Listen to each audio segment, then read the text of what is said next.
Philosophy of money এই বই থেকে একটা বিষয় শিখতে পারলাম, সেটা হচ্ছে সফল মানুষদের একটা অভ্যাস থাকে, যে অভ্যাসটা অধিকাংশ মানুষ শেখে না। সেই অভ্যাসটা হচ্ছে সফল মানুষরা কখনো অন্যকে হারানোর চিন্তা করে না, তারা নিজেকে উন্নত করতে পেরেছে কিনা সে চিন্তা করে। গতকাল যা ছিল তার চেয়ে নিজেকে কতটা উন্নত করতে পেরেছে বা তার কাজের কতটা উন্নয়ন হয়েছে সেই বিষয়টাতে তারা ফোকাস দিয়ে থাকে। আসলেই কম্পারিজন কোনো বিষয় না, বিষয়টা হচ্ছে প্রোগ্রেস।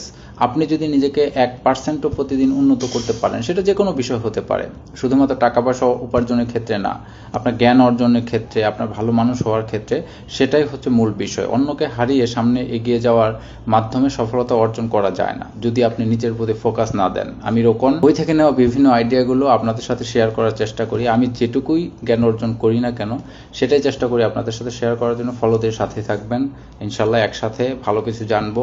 যত কিছু জানতে পারবো আমাদের মেন্টালিটি, আমাদের মাইন্ডসেট তত বড় হবে, মানুষের মধ্যে ভালোবাসা, মানুষের মধ্যে বন্ডিং তৈরি হবে, হিংসা বিদ্বেষ দূর হবে।